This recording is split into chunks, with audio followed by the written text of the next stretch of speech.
లోతలరా నేను అందరూ ఏం కాదు అందరూ ఉండండి.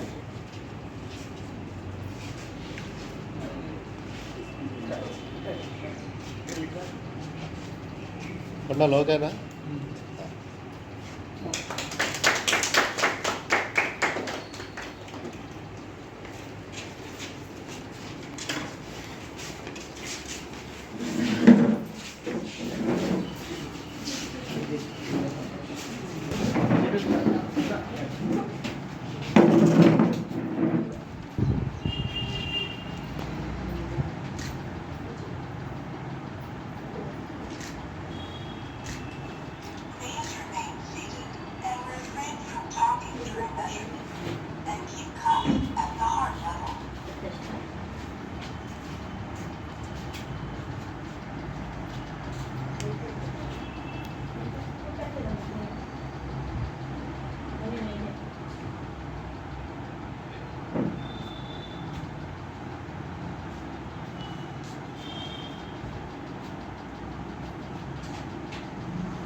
గౌరవనీయులు మన రాష్ట్ర ముఖ్యమంత్రి వర్యులు రేవంత్ రెడ్డి గారు, మన ఉప ముఖ్యమంత్రి వర్యులు మన జిల్లా వాసులు బట్టి విక్రమార్క గారు, పొంగులేటి శ్రీనివాసరెడ్డి గారు, మన రెవెన్యూ మంత్రివర్యులు, వ్యవసాయ శాఖ మంత్రివర్యులు తుమ్మల నాగేశ్వరరావు గారు, వీరందరి ఆదేశానుసారం ముఖ్యంగా తెలంగాణ ప్రజల ఆరోగ్యం పట్ల ముఖ్యమంత్రి వర్యులకు మన మంత్రివర్యులకు ఉన్నటువంటి ప్రత్యేకమైన శ్రద్ధతోటి గౌరవ మా ఐఎన్టీయూసీ జిల్లా అధ్యక్షులు కొత్త సీతారామన్ గారి ఆదేశానుసారం, అదేవిధంగా నా పేరు కొండ పద్మ, నేను రిటైర్డ్ ఎంపీడీఓని, ఐఎన్టీయూసీ జిల్లా మహిళా అధ్యక్షురాలుగా నిన్న నియామకం కావించబడ్డ ఈరోజు మా ఐఎన్టీయూసీ తరఫున గజ్జి సూర్యనారాయణ గారు వారి ఆధ్వర్యంలో ఈ యొక్క కార్యక్రమాన్ని, హెల్త్ చెకప్ కార్యక్రమాన్ని నిర్వహించడం జరుగుతూ ఉంది. లేబర్ కార్డు ఉన్నటువంటి ప్రతి కార్మిక సోదరుడు ఈ యొక్క అవకాశాన్ని వినియోగించుకొని వారికి ఉన్నటువంటి హెల్త్ ప్రొఫైల్ ఏదైతుందో దాని ప్రకారంగా వారు తగిన వైద్య సౌకర్యం అందుకోవటానికి, అది కూడా అందించడానికి ప్రభుత్వం తరఫున సిద్ధంగా ఉన్నాం. కాబట్టి మరి అవన్నీ ముఖ్యంగా ఆరోగ్యవంతమైన తెలంగాణగా ఆవిర్భవించాలనేటువంటి ముఖ్యమంత్రి గారి ఆశయం ఏదైతే ఉందో, మన మంత్రివర్యుల ఆదేశానుసారం ఈ యొక్క కార్యక్రమాన్ని నిర్వహించడం జరుగుతుంది. మా ఐఎన్టీయూసీ జిల్లా సెక్రటరీ గారు గజ్జి సూర్యనారాయణ గారు దీన్ని నిర్వహించడం జరిగింది. మరి అదేవిధంగా రాష్ట్రం అంతా కూడా ఒక ఆలోచన, ముఖ్యమంత్రి వర్యులు ప్రతి పౌరుడికి హెల్త్ ప్రొఫైల్ ఒకటి తయారు చేసి వారికి ఇచ్చి, దాని ప్రకారంగా మీ అందరికీ తెలుసు 5 లక్షల రూపాయలు ఈ ఏదైతే ఉందో ఫ్రీ వైద్య ఖర్చులకు ప్రభుత్వం ఏదో అనౌన్స్ చేసినటువంటి ప్రకారంగా వారికి మరి ఇటువంటి వైద్య పరీక్షలు నిర్వహించి ఆ ప్రకారంగా వైద్య సేవలు అందించి ఆరోగ్యవంతమైనటువంటి తెలంగాణ చేయటమే మన మంత్రివర్యులు మన ముఖ్యమంత్రి గారి ఆశయం.